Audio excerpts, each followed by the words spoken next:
Asifor de Ndina Amar. waaw activité bi de li ko waral rek mooy li xew ci àdduna bi yëpp bi mu dalee ci Sénégal ñu xool ni ay citoyen lañ ci réew mi la ñu bokk te lu metti la loo xam ne si ñëw na ñu toog gis président de la République def benn appel de demande de solidarité bi ma toogee ci télévision yi gis ko gis sëñ Mountakha Mbacké yàlla na ko fi yàlla yàggal mu génne 200 millions joxe ci laa am initiative bu ne it war nañ def suñu participation bi ma ko defee ma contacté sama waa bureau contacté monsieur préfet contacté le maire waxtaan ci ñu bari ñu rafetlu ko ci loolu nag ci la Asifor bi décidé génne 2 millions 200 Asifor bu Ndiine nag dafa nekk ci diggante ñaari commune bu Niakhène ak commune bu Pekes am na 23 villages commune bu Pekes am na 11 villages commune Niakhène waaye nag ci commune Niakhène la basé wu léegi nag ci loolu ci leen jël décision ne daañu génne une enveloppe de 2 millions 200 1 million 200 yi dañ ko jëndee 4 tonnes yi ceeb jox commune bu Pekes 2 tonnes jox commune Niakhène 2 tonnes benn 1 million yi des ñu participer ko ak suñu yeneen moroomi forage pour jébal ko suñu ministre tutelle Serigne Mbaye Thiam sous-préfet mi ngi def contact bi ñoo ngi def contact bi pour bëgg a jot ministre bi pour jox ko loolu nag day geste boo xam ne day geste bu ñu leen war la ndax ci réew mi leen dëkk ay citoyen lañu donte le UAG yi nekk ci commune Niakhène yi forage su Ndiine xam nañ ne itteewoo nañ ko waaye xam nañ ne ñoom itam war nañ ci dugal seen loxo kon nag bu ñu ma falee en tant que may président óolu ma doyloo sama xalaat dafit jàmbaar nekk jàmbaar ndax seeni moroom ngi fi yoo xam ne ay usagers lañu te seeni forage mënuñu koo fay ñoom ñooy fay ba am luñ mën a jàppalee seen mbokki réew dañ koy soxla ñu ne dañuy dugal seen loxo ci turu li xew ci réew mi yëpp comme citoyen yi yëpp loolu daal mooy ndaje mi. Oui, bonjour, c'est Moustapha Sylla, maire de la commune de Niakhène. waaw muy cérémonie bu ñu daje tey war a jot ci Asifor forage Ndiine ndimbal boo xam ne daf ko jël jagleel ko ñaari commune yi nga xam ne moom la forage bi di polariser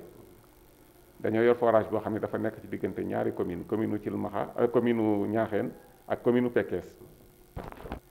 ñaar fukki dëkk ak ñett ci commune Pekes di naan ci forage bi fukki dëkk ak benn ci commune Niakhène di naan ci forage bi yàlla dogal nag forage bi mu sampu ci commune u Niakhène ñoom nag seen yorin wu sell seen liggéey bu mucc ayib taxoon ñu dajale ci ay koppar ci seen kees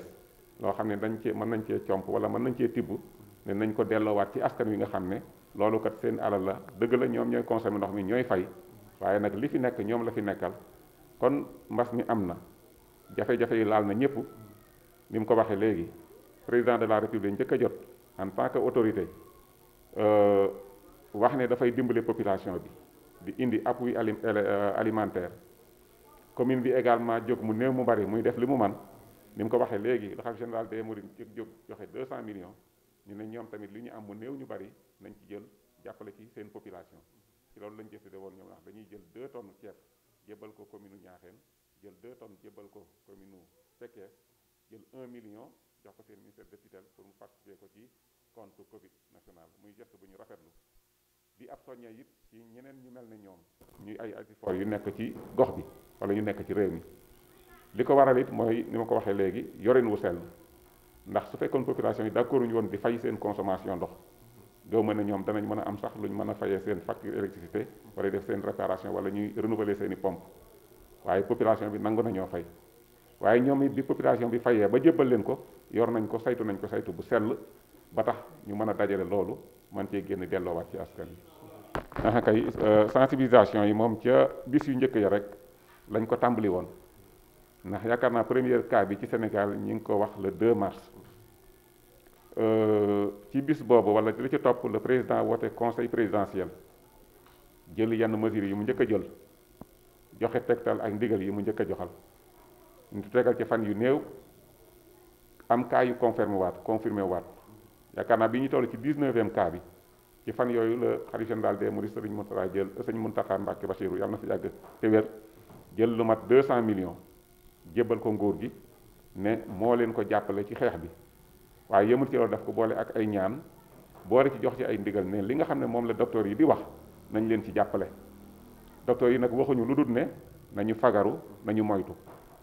comme feebar bi xam nañ ni ci nit rek lay mën a jóge dem ci nit dañ koy wàllante ñu waxoon ne joxalante bi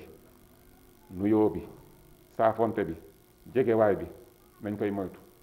waaye nag nañuy fexe bay am ay masque xëy na sax ci fan yu njëkk ya doon toon lu obligatoire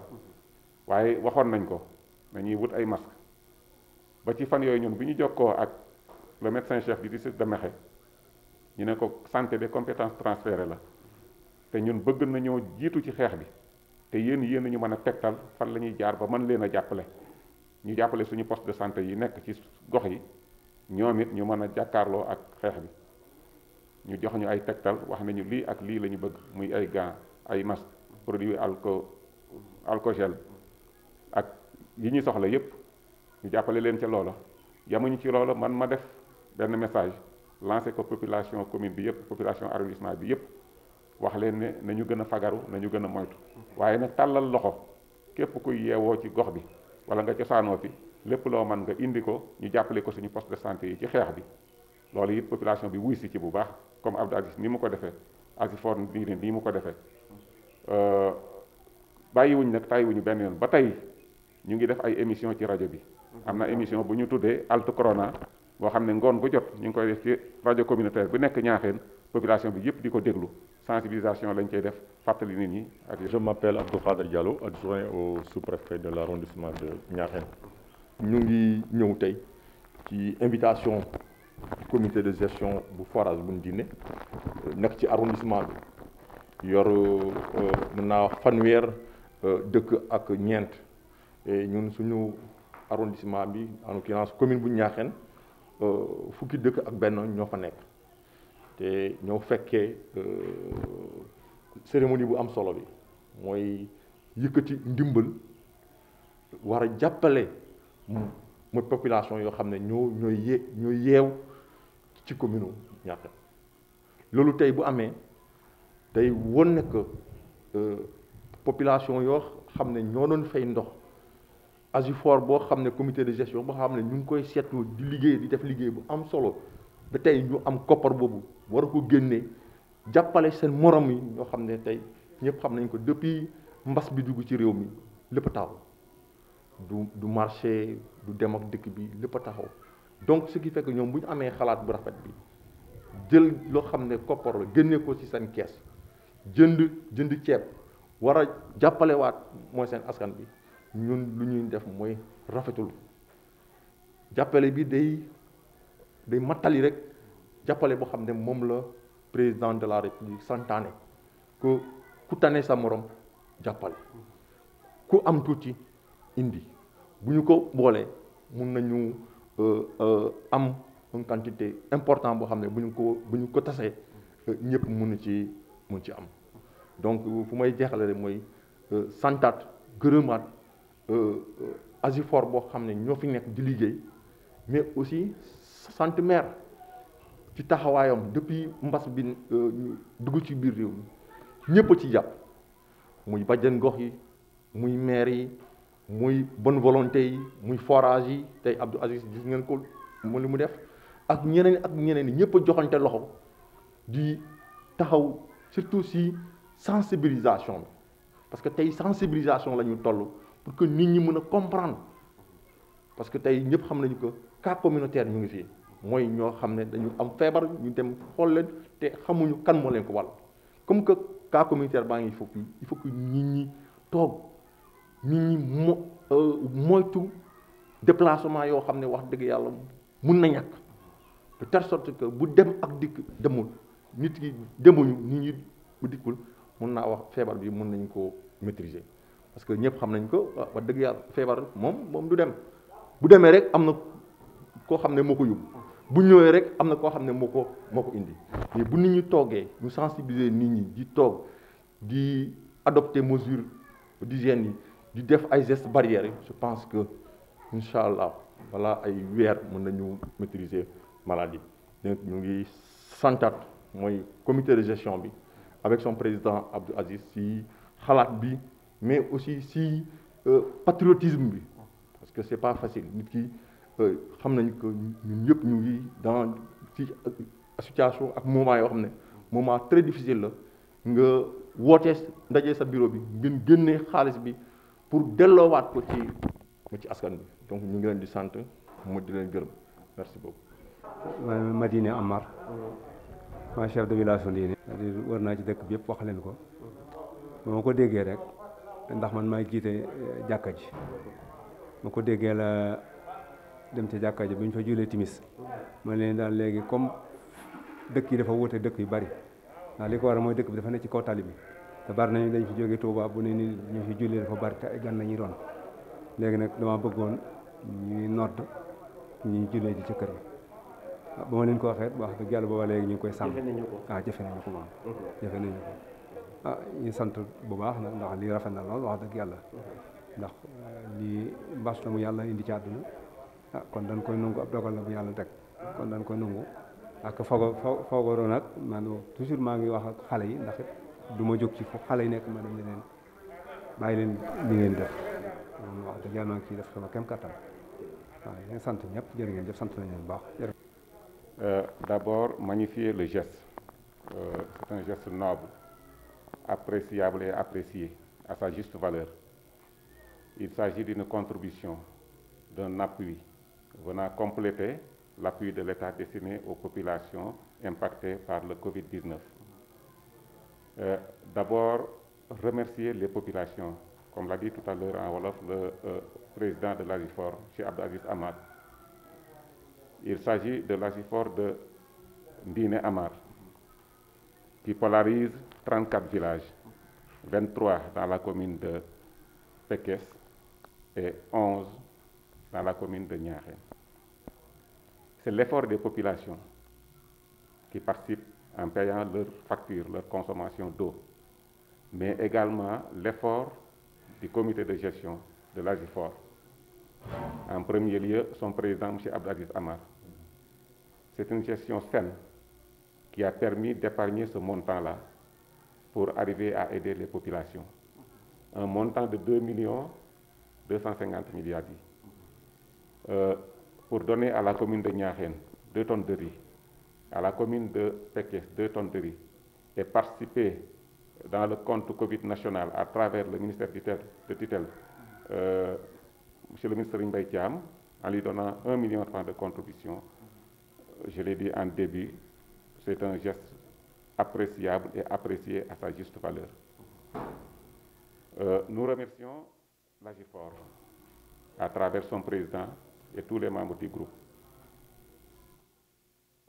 C'est un signe pour les autres comités de gestion, les autres AGIFOR. Il a dit tout à l'heure, c'est la gestion saine qui a permis d'épargner ce montant. Mais à côté, vous verrez d'autres forages, non seulement qui n'arrivent pas à payer leurs factures d'eau, leurs factures d'électricité, mais également qui n'arrivent pas à supporter les frais d'entretien et de réparation. Donc c'est leur gestion qui a permis de faire ce geste-là. Donc Abdou Aziz, au nom de toute la population de la commune de Niakhène, nous disons un grand merci à l'ensemble des usagers de l'AGIFOR du forage de Ndiéné Amar. Merci encore. Nous apprécions à sa juste. Bien sûr, on est dans la sensibilisation et de façon permanente. Vous verrez cette cérémonie, il n'y a pas assez de personnes. Les mesures de distanciation également ont été respectées. Tout le monde porte les masques. Au niveau des populations également, la sensibilisation se fait au niveau de la radio locale. Dès les premiers jours, nous avions lancé un message à l'ensemble de la population. Et ce message est diffusé tous les jours pour rappeler les populations. Également au niveau local, les Louma, les marchés hebdomadaires, ont été fermés depuis les premiers jours. Vous ne verrez personne à partir de 20 h, vous ne verrez personne dans les rues et ruelles des villages. Les produits également, que ce soit les gants, les masques, les produits hydroalcooliques ont été distribués à la population et au comité de santé, les postes de santé de la commune. Tous les jours, on fait des émissions au niveau de la radio locale pour rappeler aux populations les gestes barrières. C'est ce qui a permis qu'on touche du bois. Il n'y a pas encore de cas suspects au niveau de la commune de Niakhène, au niveau de l'arrondissement de Niakhène. Donc nous sommes venus répondre à l'invitation du président du comité de gestion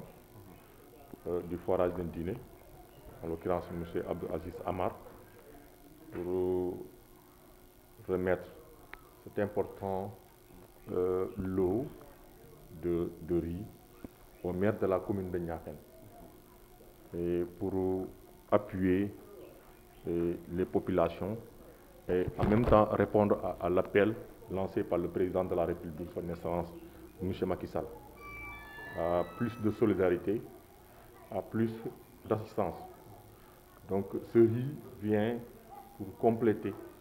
ce que l'État est en train de mettre en place pour accompagner les familles aujourd'hui qui sont touchées par la pandémie du Covid-19. Et l'Asifor Ndine a apporté 2 tonnes de riz à la commune de Niakhène. Ce forage polarise environ 11 villages.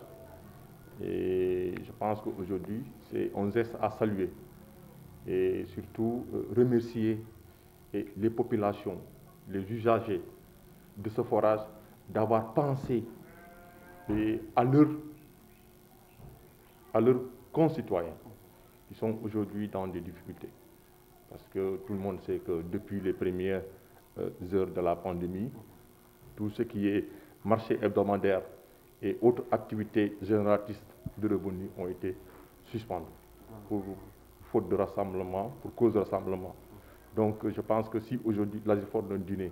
vient pour appuyer les populations, nous faisons que remercier le comité de gestion et remercier aussi les usagers qui ont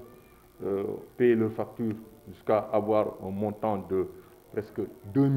250 000. Donc ça nous renvoie que pour dire que la gestion est saine.